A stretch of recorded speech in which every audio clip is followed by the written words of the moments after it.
Hello coders. Welcome to आसान है coding. React के अंदर मेमोरी लीकेज का प्रॉब्लम या फिर किसी भी फंक्शन का री रेंडरिंग वाली प्रॉब्लम ये सभी ने फेस करी है। इन सभी प्रॉब्लम्स को इस वीडियो के खत्म होने तक हम शॉर्ट आउट कर चुके होंगे। सो आज का हमारा टॉपिक है यूज इफेक्ट हुक। रिएक्ट के अंदर यूज इफेक्ट हुक क्या होता है और इसको किस तरह से यूज किया जाता है। सो यूज इफेक्ट का बहुत ही सिंपल सिंटैक्स है। एक सिंपल फंक्शन आपको बनाना है यूज इफेक्ट के नाम से। इसके अंदर पहला आर्ग्यूमेंट आपका फंक्शन रहेगा कॉल बैक फंक्शन। दूसरा आर्ग्यूमेंट आपका डिपेंडेंसी एरे रहेगा। सो यूज इफेक्ट को समझने से पहले हम एक बेसिक कॉन्सेप्ट समझते हैं लाइफ साइकिल रिएक्ट जीएस में। रिएक्ट जीएस के लाइफ साइकिल को हम तीन पार्ट में डिवाइड कर सकते हैं। माउंट, जिसको पहले हम कंपोनेंट डिट माउंट भी बोलते थे। अपडेट, जिसको कंपोनेंट डिट अपडेट भी हम बोलते हैं। अनमाउंट या कंपोनेंट डिट अनमाउंट। माउंट का मतलब है जब हमारा रिएक्ट हमारे पेज को रेंडर करेगा हमारे डॉम पे। उस टाइम पे अगर आपको कोई एक फंक्शन एग्जीक्यूट करना है, जैसे सिंपल एपीआई कॉल, आप चाहते हैं आपकी एपीआई जैसे ही हमारा पेज माउंट होगा, जैसे ही हमारा पेज लोड होगा, आपको एक सिंपल एपीआई कॉल करनी है, तो वो आपका कंपोनेंट डेट माउंट में आएगा या सिर्फ माउंट लाइफ साइकिल आप बोल सकते हैं। अगर आप चाहते हैं कि कोई एक यू स्टेट हमने क्रिएट किया है, यू स्टेट की वीडियो मैंने पहले अपलोड कर चुका हूँ, आप उस वीडियो को अच्छे से देखिए। अगर आप चाहते हैं आपने कोई एक यू स्टेट बनाया है, सपोज आपने काउंट नाम से एक यू स्टेट बनाया है, और आप चाहते हैं जैसे ही उस काउंट की वैल्यू चेंज हो वैसे ही आपको किसी एपीआई को कॉल करना है या किसी एक फंक्शन को कॉल करना है, वो हमारा कंपोनेंट डेट अपडेट के अंदर आ गया। या हम इसे यू स्टेट का साइड इफेक्ट भी बोल सकते हैं। या फिर आपको अनमाउंट करना है, जब आपका काम खत्म हो चुका है या फिर आपको फंक्शन को, आपको अपने पेज को छोड़ना है, उस टाइम पे अगर आपको किसी भी एक फंक्शन को एग्जीक्यूट करना है, तब आप अनमाउंट को कॉल कर सकते हैं। जनरली जितने भी हमारे क्लीनअप फंक्शन है उसको हम इस अनमाउंट की मदद से करते हैं। यूज इफेक्ट की मदद से आप इन तीनों ही स्टेजेस को हैंडल कर सकते हैं। तो यूज इफेक्ट को यहाँ पे इम्प्लीमेंट करते हैं। यूज इफेक्ट, ये हमारा सिंपल सिंटेक्स है। एक कॉल बैक फंक्शन आएगा जो इसके अंदर हम जो भी फंक्शन को एग्जीक्यूट करना चाहते हैं, सपोज मैं स्क्रीन पे हेलो प्रिंट करना चाहता हूँ, तो ये यहाँ पे आएगा। और इधर डिपेंडेंसी एरे आएगा जिसको भी हम डिस्कस करेंगे। यूज इफेक्ट को भी यूज स्टेट की तरह हम लोग रिएक्ट से इंपोर्ट करने वाले हैं। अब अगर हम इस फंक्शन को रन करते हैं, अब हम जैसे ही इस फंक्शन को कॉल करेंगे, इस पेज को रिफ्रेश करेंगे, तो हेलो यहाँ पे प्रिंट हो गया। बाय डिफॉल्ट हेलो यहाँ पे दो बार प्रिंट हुआ है क्योंकि रिएक्ट हमारा स्ट्रिक्ट मोड पे रन करता है। और यहाँ पे ये किसी भी फंक्शन को स्टार्टिंग में दो बार कॉल करता है ताकि डिबगिंग बेटर हो सके। सो सपोज हम लोगों को एक एपीआई कॉल करनी है, यहाँ पे मैं इस फंक्शन को लिख सकता हूँ फैच। हालांकि हम एक्सियोस को यूज़ करते हैं एपीआई को कॉल करने के लिए। अब मैंने एक सिंपल इस एपीआई को कॉल करना है। जेसन में मैं डेटा को रिटर्न कर रहा हूँ और फिर मैं इसको प्रिंट कर दूंगा।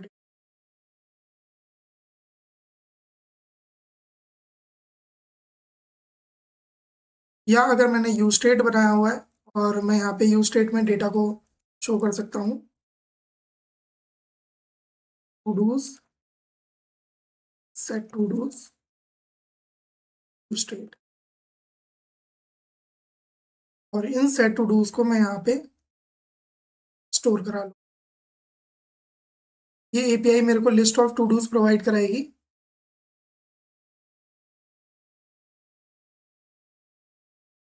और इन टू डूज को मैं नॉर्मली यहाँ पे यूज कर सकता हूँ।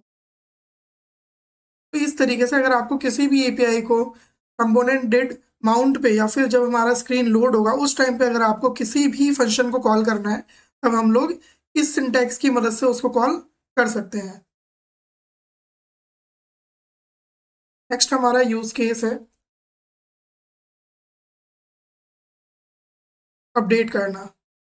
जब भी हम लोग किसी भी एक यूज स्टेट को अपडेट करेंगे, किसी भी स्टेट को अगर अपडेट करेंगे या प्रॉप्स को अपडेट करेंगे, तब हमें यूज इफेक्ट को रन करना है या किसी भी एक फंक्शन को एग्जीक्यूट करना है। इस केस में सपोज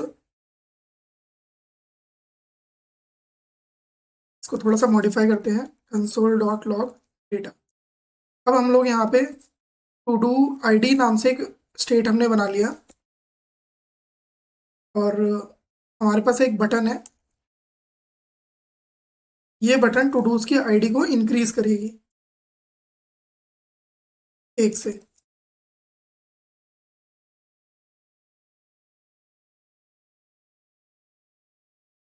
ये सब कुछ हम लास्ट क्लास में देख चुके हैं। टू डू आईडी को सिंपली हम लोग 1 से इंक्रीज कर देंगे। अब हम लोग चाहते हैं जैसे ही यूजर इस टू डू आईडी को अपडेट करे वैसे ही ये यूज इफेक्ट अगेन कॉल हो जाए और इस टू डू आईडी से रिलेटेड जो भी डेटा इस एपीआई में है वो हमें मिल जाए। इसको हम टेम्पलेट लिटल में कन्वर्ट कर देते हैं और यहाँ पे टू डू आईडी को डाल देते हैं। अब ये एपीआई टू डूज के बाद में टू डू आईडी को एक्सेप्ट करती है और हम इस यहाँ पे इसको हम डिपेंडेंसी एरे बोलते हैं। इस टू डू आईडी को यहाँ पे हम स्टोर कर देंगे। इससे होगा क्या, जैसे ही ये टू डू आईडी चेंज होगी, ये इस बटन पे क्लिक करने के बाद में टू डू आईडी जैसे ही चेंज होगी, क्योंकि हमने डिपेंडेंसी एरे में टू डू आईडी लिखा हुआ है, तो ये वाला फंक्शन अगेन कॉल हो जाएगा और ये वाली एपीआई दोबारा कॉल होगी, लेकिन इस बार इस टू डू आईडी के साथ में कॉल होगी।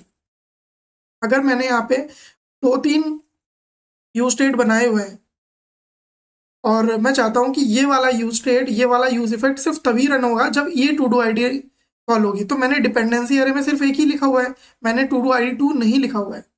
तो टू डू आईडी 2 जितनी बार भी चेंज हो जाए ये वाला यूज इफेक्ट रन नहीं होगा। ये यूज इफेक्ट रन होगा जब ये टू डू आईडी चेंज होगी बस। अगर मैं चाहूँ कि ये दोनों ही अगर चेंज हो, दोनों में से अगर कोई भी चेंज हो, तब इस वाले एपीआई को मैं कॉल कर दूं, तब मैं यहाँ पे कॉमा देके दोनों यूज स्टेट को भी स्टोर करा सकता हूँ। तो ये मेरा सेकंड यूज केस है। नेक्स्ट मेरा यूज केस है अनमाउंट। यहाँ पे बेसिकली जैसे कि हमने पहले भी डिस्कस किया है, जितने भी हमारे क्लीनअप फंक्शन है उसको हम अनमाउंट वाले स्टेज पे रखते हैं। तो क्लीनअप फंक्शन को एक बार समझ लेते हैं।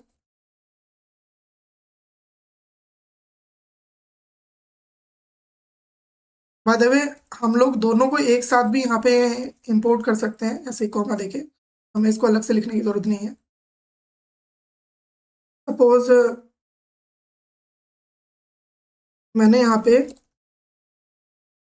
एक इवेंट ऐड कर दिया रिसाइज। जैसे ही मेरी स्क्रीन रिसाइज हो वैसे ही मुझे किसी फंक्शन को कॉल करना है। यहाँ पे मैंने अपना कॉल बैक फंक्शन ऐड कर दिया, console dot log window dot inner height या इनर विड्थ, जो भी आपको साइज लेना है। तो जब भी मेरे स्क्रीन यहाँ पे रिसाइज होगी, ये वाला फंक्शन जैसे ही यूज इफेक्ट मेरा रन होगा, मतलब फर्स्ट टाइम जब मैं इस पेज को लोड करूंगा, लोड करते ही ये रिएक्ट मेरे इस रिसाइज इवेंट को मेरे विंडो के साथ में, मतलब मेरे डॉम के साथ में अटैच कर देगा।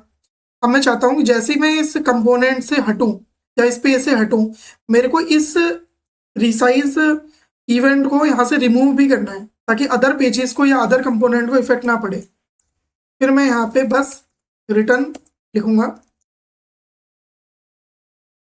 और इस फंक्शन को मैं यहाँ पे कॉल कर दूंगा। मैं डायरेक्ट भी कर सकता हूँ इसमें, window dot remove event listener, और इस इवेंट को मैं यहाँ से रिमूव कर दूँ। तो इस तरीके से अगर आपने जो भी फंक्शन एग्जीक्यूट किया है उसको क्लीन अप फंक्शन की ज़रूरत है, तब आप लोग रिटर्न आर्ग्यूमेंट के आगे उसको डिफाइन कर सकते हैं। अगर ये बड़ा आर्ग्यूमेंट है, बड़ा फंक्शन है, तो आप कर्ली ब्रेसेस की मदद से भी कर सकते हैं इसको। सो बेसिकली ये 3 हमारे यूसेज हैं यूज इफेक्ट के। सो नेक्स्ट कुछ मिस्टेक्स हम लोगों को यूज इफेक्ट पे अवॉइड करनी है। सो अगर हमारे पास में काउंट और नेम नाम से 2 स्टेट है, इन दोनों को ही हम लोग यहाँ पे प्रिंट करा रहे हैं, नेम को और काउंट को। मैं चाहता हूँ जैसे ही मेरी काउंट वेरिएबल चेंज हो या जैसे ही मेरा नेम चेंज हो, वो अपडेटेड डेटा मेरे पास डॉक्यूमेंट में, मेरे टाइटल में ये अपडेट कर देगा। तो अभी जैसे कि आप इस फंक्शन को देख रहे हैं, हमने डिपेंडेंसी एरे में कुछ भी नहीं पास किया हुआ है।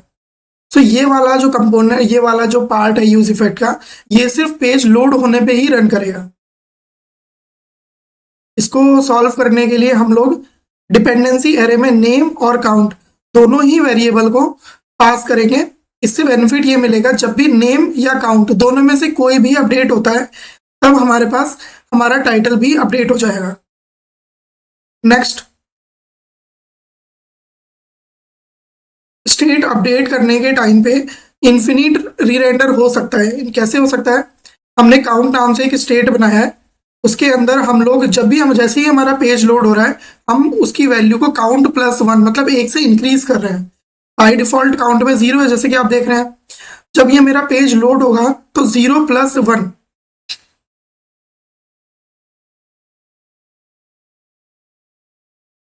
तो जब मेरा पेज लोड होगा तब काउंट प्लस 1, काउंट में 0 है तो 0 + 1 सेट काउंट की वैल्यू 1 हो जाएगी। लेकिन जैसे ही अब काउंट स्टेट मेरा अपडेट हो रहा है वैसे ही मैंने डिपेंडेंसी एरे में भी काउंट लिखा हुआ है, तो मेरा ये वाला यूज इफेक्ट दोबारा रन करेगा। तो अगेन काउंट के अंदर इस बार 1 था तो 1 + 1 2 हो गया। सेट काउंट के अंदर इस बार 2 आ जाएगा। अगेन मेरा काउंट की वेरिएबल चेंज हो गया है, तो ये वाला यूज इफेक्ट मेरा दोबारा रन होगा। सो ये वाला यूज इफेक्ट मेरा इन्फिनिट रीरेंडर होता ही रहेगा। इससे बचने के लिए सिंपल हम लोग डिपेंडेंसी एरे में इस काउंट को नहीं रखेंगे। ये बहुत ही सिंपल रूल है। जिस भी स्टेट को आप यूज इफेक्ट में चेंज कर रहे हैं उस स्टेट को आपको डिपेंडेंसी एरे में पास नहीं करना है। और ऑल्टरनेट सॉल्यूशन इसका हो सकता है यूज रेफ की मदद से।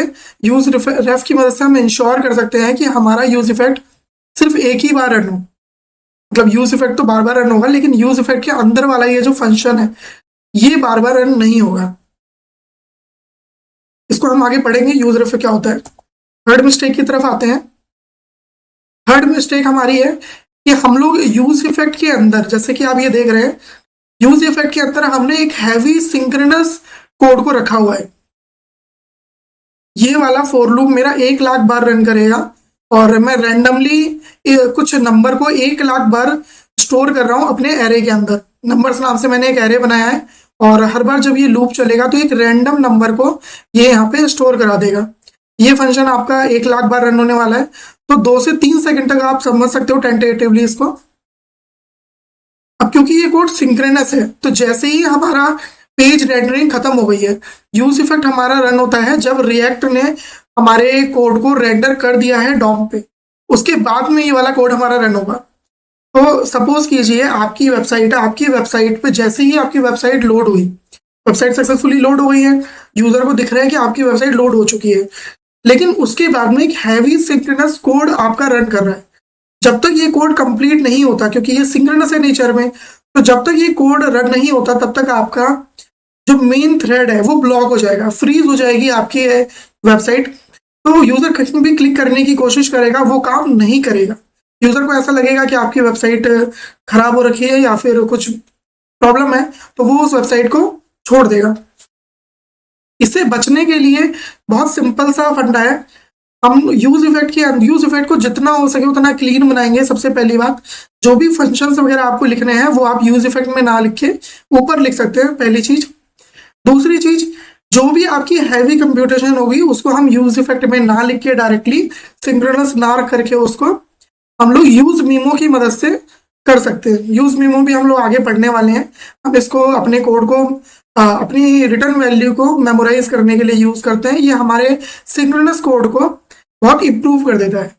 तो ये 3 यूज इफेक्ट के इश्यूज है, बोल सकते हैं आप, मिस्टेक बोल सकते हैं। इन्हें आपको अवॉइड करना है बेस्ट यूज इफेक्ट के यूसेज के लिए।